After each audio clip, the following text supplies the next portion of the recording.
Offspring. Ping. 8. Spring. Alright. Pyromancer.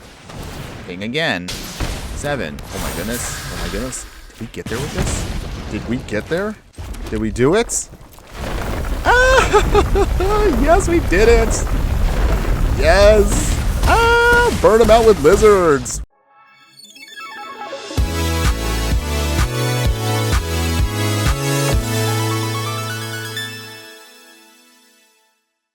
Hello my fiery friends, the Infernoman here with the hottest in budget deck technology. And for today's deck tech, join me as we finally jump all in on Bloomburrow. That's right, the set is now finally here on Arena, and you're going to be seeing our fully fledged deck tech. We actually haven't done a full deck tech in a while, so I'm really happy and excited to show off this today, because it's taking advantage of, again, two things that I absolutely love. I love being aggro, and I love burn. But we're going to be doing it with a creature type that has gotten very little to no representation until now. So without further ado, join me today with our deck that I'm just simply calling Lizard Aggro. Longtime viewers of the channel know how we do it. We have to talk about the stats of the deck before we dive right in. So as you can see, our Lizard Aggro deck today is working with an average mana curve of only 1.9. We're rocking Rakdos colors, which means black and red. We're looking at a total of 30 creatures, 8 sorceries, and only 22 lands. The gist of our deck simply comes down to this. We're just going to play a ton of lizards, go super big, go super wide. We'll just ping our opponent for as much damage as possible, and we'll just keep swinging until we just beat down our opponent until we get to our victory. Simple enough, right? Yes. That's it? Well, I'm glad you asked. So without further ado, like we always do, let's go ahead now, let's go in depth to talk about what exactly this game plan encompasses. Starting into 1-drop slot, we will have Iridescent Vinelasher here. Really awesome card for us, and I really love what it's trying to do. So let's talk about, again, one of these brand new lizards that's going to be really important to our game plan. Iridescent Vinelasher is a 1-mana, 1/2 lizard assassin. It has the new mechanic called Offspring. We'll talk about that in just a moment, but first off, we'll say it has also landfall. So anytime a land enters the battlefield, you'll get to deal 1 damage to target opponent. Oh, I forgot to mention, as of this set now, we no longer actually say enters the battlefield. It just simply is enters, but you get the whole idea. In any case, as far as the Offspring mechanic is, think of it kind of like creature kickers. So we can pay a little extra mana here, and that'll create an extra copy of the Vinelasher, which will allow us to kind of double up on our triggers, which is going to be really good for us at any point in the game. And the only other 1-drop we'll have is going to be Scorch Spitter, a cute little throwback from a previous set. Scorch Spitter will be able to do 1 point of extra damage as long as it's attacking to either a player or a planeswalker. In the 2-drop slot, this is again where things are going to get a lot more spicier for us. We have Chandra's Pyroling here. This, of course, will be able to pump itself up and get double strike until end of turn, as long as, again, we're doing non-combat damage from any source. In other words, if we're doing pings with, say, like our Vinelasher or our Scorch Spitter, or as we're going to talk about right now, Viashino Pyromancer, this will pump itself up and do a lot of massive damage if your opponent is not paying attention. Really awesome for us to help finish off our opponent once the coast is clear. Flame Cache Gecko here is also another brand new card from Bloomburrow here. As long as an opponent has lost life this turn, we get to add Rakdos mana, and then we can also either pay 2 mana to then just do some looting by discarding a card and drawing a card. Really awesome for us because this is basically Burning Tree Emissary for a new generation. As I just mentioned earlier, Viashino Pyromancer is here as well. No longer is this card actually a Viashino, it's now been rebranded as a lizard as of also this set, so we're going to take advantage of that new creature typing. Fireglass Mentor here is also, with Rakdos colors, a brand new card from Bloomburrow. This Lizard Warlock will be able to help us kind of dig through our deck. It'll allow us to exile the top 2 cards of our library, and we can pick one of them until end of turn. We can also play that card. Of course, our opponent has to lose life, but that's very easy for us to trigger off in this deck. And of course, on the final end of our 2-drops, we have one and only Gev Scaled Scourge. This is actually a really sweet card, so we need to talk about this card for just a moment. This is a legendary lizard mercenary that's a 3/2, and it has protection in the form of ward, where they have to pay 2 life in order to hit it. Otherwise, other creatures you control enter with an additional +1/+1 counter on them for each opponent who lost life this turn. Whenever you cast a lizard spell, Gev will deal 1 damage to target opponent. This is going to be really awesome for us to, again, pump up our lizards as they come in. We'll do extra pinging, and it just does a lot for only 2 mana. And then finally in the 3-drop slot, we'll have Valley Flamecaller here. So this is a great way to kind of help speed up the clock against our opponent. This is our only 3-mana Lizard Warlock here. However, whenever a lizard, mouse, otter, or raccoon we control will deal damage to a permanent or player, we'll get to do an extra point of damage to them. So this will help, again, as I mentioned, speed up the clock with all of our pingers, and then just hopefully close out the game very quickly. Since this is mostly a creature deck, and they do all function well off of each other, we actually don't need to do not much non-creature support, but we do have a little bit of light support in the form of removal here. We have Bloodchief's Thirst here. It is a little on the slow side as a sorcery, but we can also use the kicker ability to then pump it up so that way we can take out anything else in the mid or late game. And then finally, a little extra card draw in the form of Light Up the Stage. Since we do manage to trigger off this Spectacle ability very easily with all of our pingers, this will allow us to then just exile the top 2 cards of our library only for 1 mana. So that's a really good rate for this deck. As far as your land base is concerned, again, this is a budget deck, so we're just going to keep it as simple as possible. We have 3 swamps, 7 mountains, some Jagged Barrens to do some pinging as well on a land, and Secluded Courtyard and Unclaimed Territory. Since this deck is mostly a creature deck, we can take advantage of these creature lands to ensure that our mana is fixed perfectly. One quick note I actually just wanted to splice into this video before it went live was I forgot that, of course, that you can, if you want to utilize them, since we are an explorer, the Capenna fetches, if you want to take advantage of those, because you'll be able to get 2 landfall triggers off with Iridescent Vine Lasher out, and also you'll get 1 extra life that, again, may not seem that significant, but in some matches, that can be much more of a difference between victory and defeat. Just an FYI for all of you out there, I honestly did not put that into this video because I honestly wanted to get this out ASAP, and I really didn't want to have to go backtracking to kind of throw in those things after I already did all the gameplay footage. If you're interested in taking this in the best of 3, here's going to be your best options for you. Starting off with Tormod's Crypt, this is going to be your best spell for Graveyard Hate, and it is free, so we are low on the curve, so we want to make sure we are efficient with mana. If you also want to do a little bit more speedier removal, you'll have Fatal Push here, so you can bring these in instead if you want to use that over Bloodchief's Thirst. If you do need some enchantment removal, you can also use Feed the Swarm here. So it's slow, but it is effective, and you can also use it in a creature in the pinch. And then for Braid, that'll still be, again, your Artifact Hate, but same thing, you can also use it against a creature if you really absolutely have to. In order to stop combo decks and control decks out there, we'll also bring in Magebane Lizard here. This is a 1/4 lizard, and it will deal damage equal to the number of non-creature spells a player has cast this turn. This also can hurt us as well, but since we are primarily a creature deck, this actually won't hurt us all that much.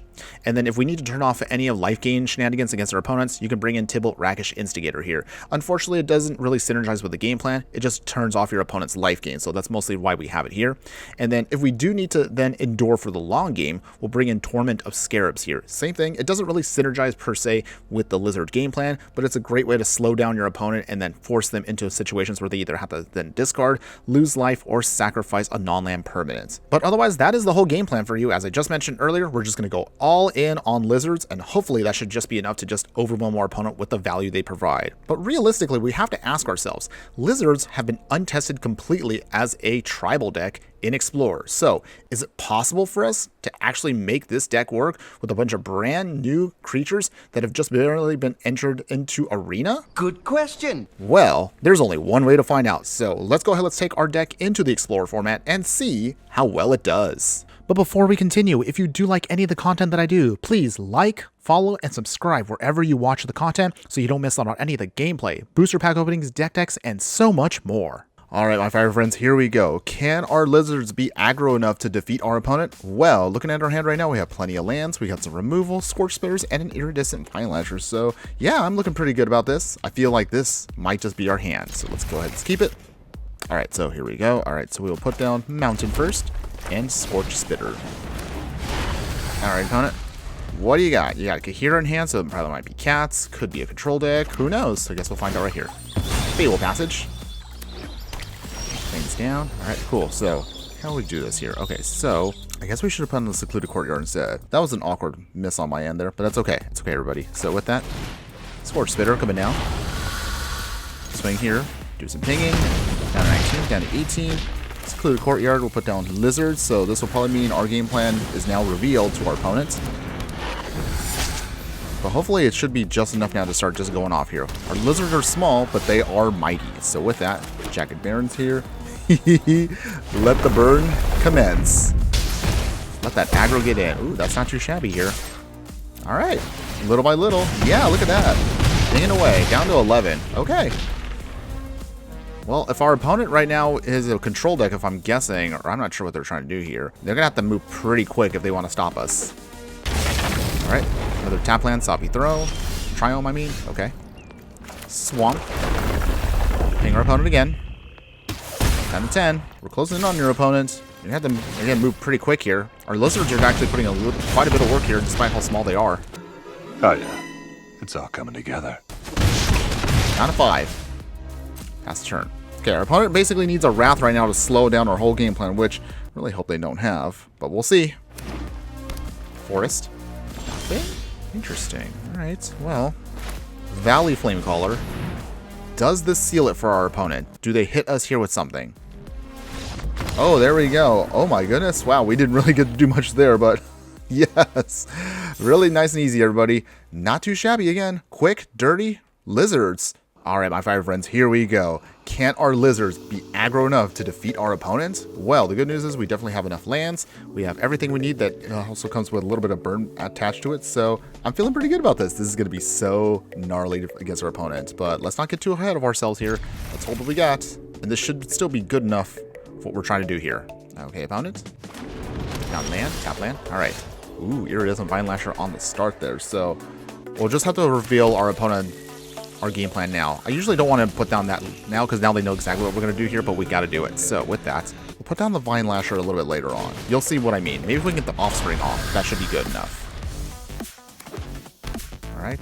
Okay, so they are a Devotion deck. We'll see how this goes. Bring it on. We may not have to do too much in terms of attacking because all we just need to do is just stop our opponent from doing their shenanigans. Swamp. And Pyromancer.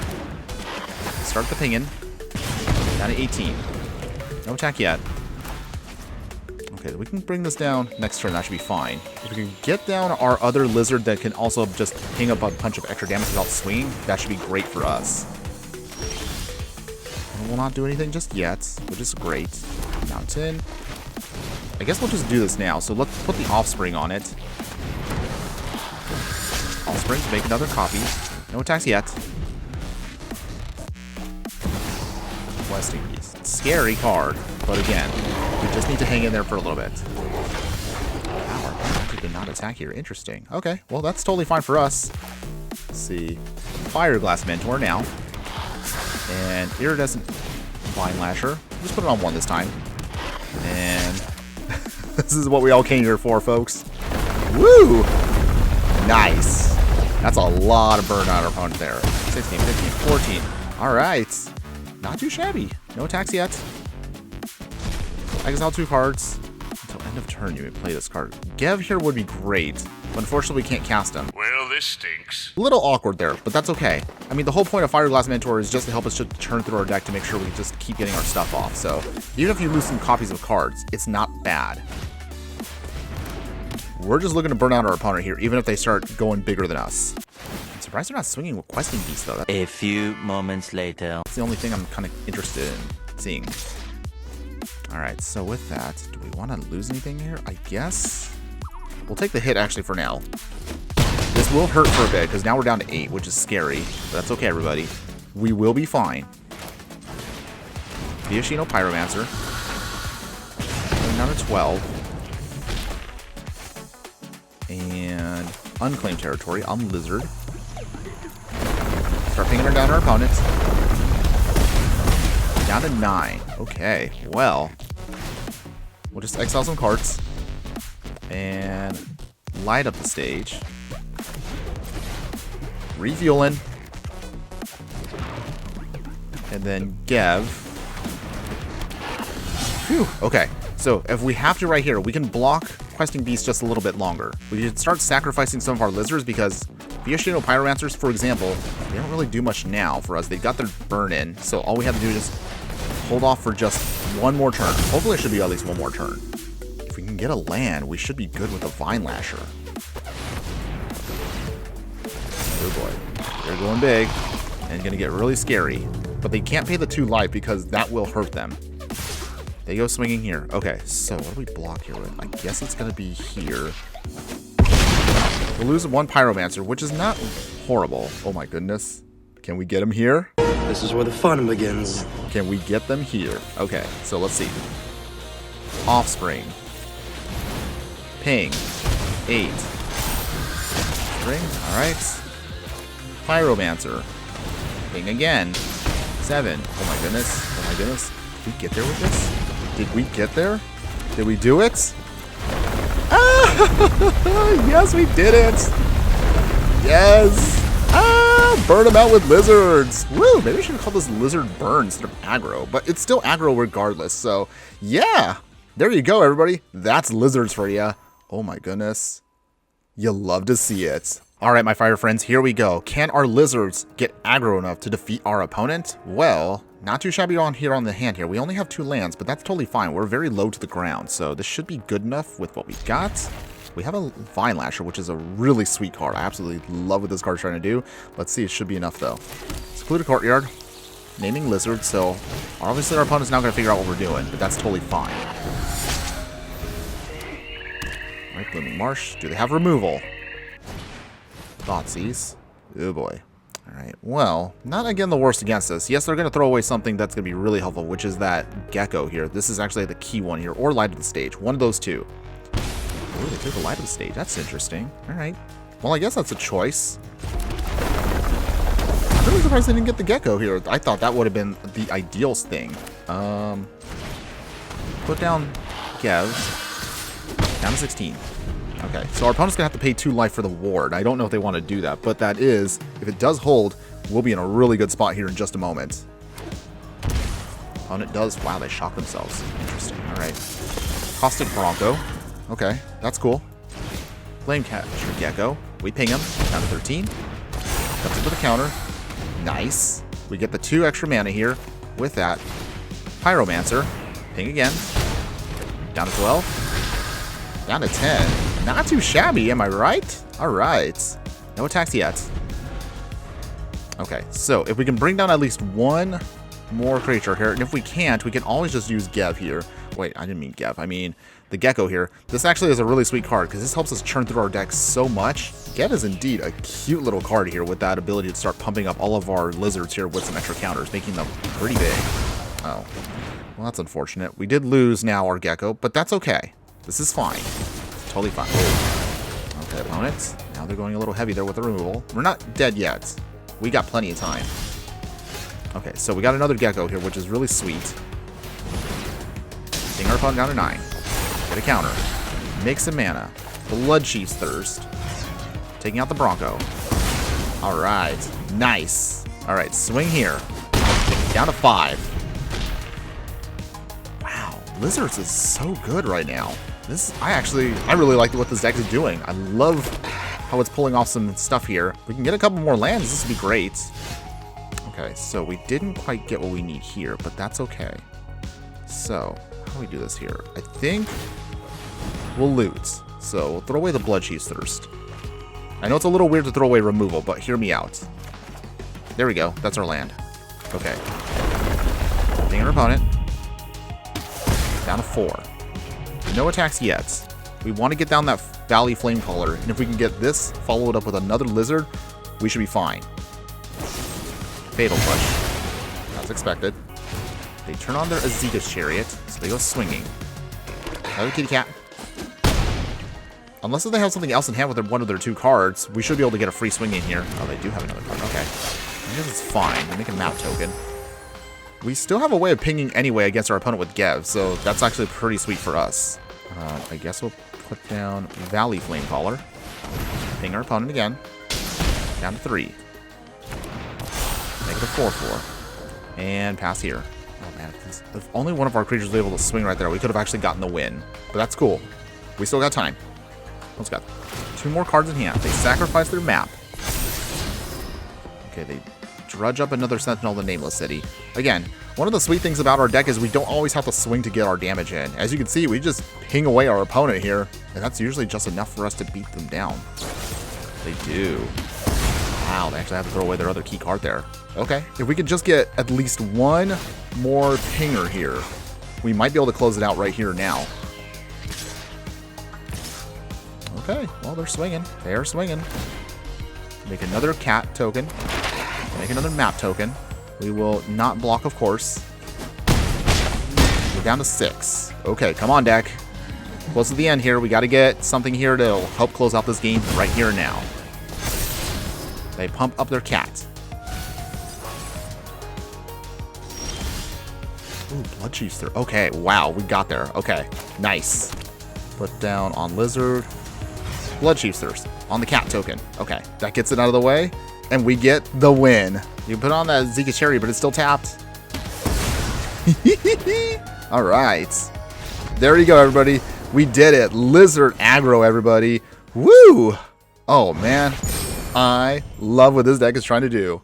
And there you have it, everybody. So that was our Lizard aggro deck for you for the Explorer format. And you tell me in the comments below, what do you think? Would you play this deck in any way, shape, or form? Truth be told, I'm super happy with how the deck turned out. I'm super jazzed again about how it all kind of came together here. But well, let's be honest here. We got to be, again, perfectly transparent. I only threw this deck together within about an hour, and I only actually played the deck for just a short amount of time. So again, the set is still fresh. It's still going to be a little while before the meta starts adjusting. So I'm pretty sure a lot of opponents out there probably were not expecting what we were playing today. Still, I wouldn't want to take away our victories from just saying that. Again, the deck actually did very well because, again, you also don't have to swing too much with this deck to get your wins, but at the same time, you can if you're able to. Now, having said all that, because again how well the deck already does as is, and because it is very creature, you actually don't have to upgrade all that much. But if you are interested in upgrading it, as always, for those of you who stuck around this far into the video, you are my true fiery friends. And because of that, I'm about to show you ways to upgrade it and how to make it even better than it currently is. Now, as far as upgrades are concerned, this is what I would recommend for you. To begin with the 1-drop slot, you can swap out Scorch Spitter and then put in Hired Claw. This is honestly going to be way better overall just for it. Same as, again, stats. Actually, it has a little bit better with the extra toughness, but it also can do exactly the same 1 point of damage whenever we swing, but you don't have to do it with this card specifically. So that's a much better upgrade. And on top of that, you can put +1/+1 counters on it as long as you make sure you do some damage to your opponent. So really great for you to then make this a standalone threat against anything your opponent throws out there. Otherwise, most of the rest of the deck doesn't really have to change all that much. Everything else works perfectly fine, and I honestly wouldn't say change much of anything else, with the exception, as always, upgrade your mana base. Now, when it comes to the upgrades to the mana base, we're going to be swapping out some key cards just to get some extra pump and extra longevity with the deck. Castle Lockway in here will, of course, help you with some more card draw. You'll then chop down a couple of your swamps and your mountains. You'll then put in a Castle Embereth for a little extra swing damage. You'll, of course, put in all the dual lands you can afford. Ideally, get Blood Crypt and Blackleaf Cliffs. Those are mostly the ones you really want. But in order to make sure that our deck can do its thing without getting countered by certain control decks, put in Cavern of Souls. I cannot stress this enough. This is a really awesome card for you to make all of your creatures uncounterable.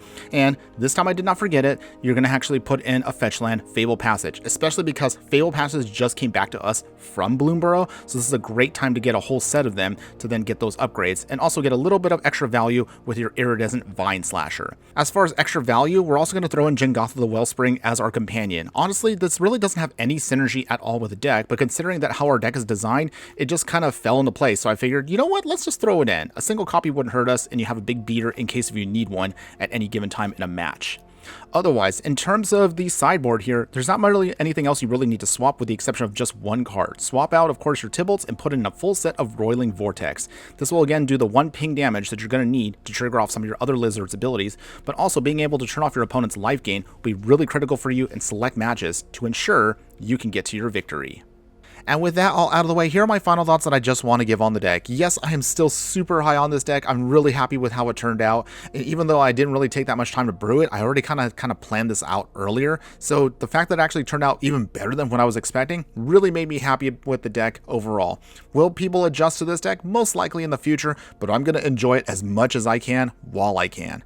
With this set's focus on creatures, definitely we're going to be diving a lot more into creature decks in the future. So I hope you're all looking forward to it because I am, again, really excited to keep putting together more synergistic creature decks for you. To put it another way, if you're a fan of aggro decks, and if you're a fan of creature decks, and if you're a fan of just basically playing something that's highly synergistic that keeps building off of each other to get a great payoff, I would definitely say, give this deck a try. And I assure you, when you manage to get your wins in with your Lizards, whether you again swing at your opponent or you manage to just burn them out, you'll have a lot of fun doing so, and you'll be very surprised at how well it can perform on a budget, and I assure you, you'll definitely not be disappointed. That's all I have for you today. Thanks again for watching, everyone, and just remember that no matter what you do play in the game of life, always be sure to burn bright.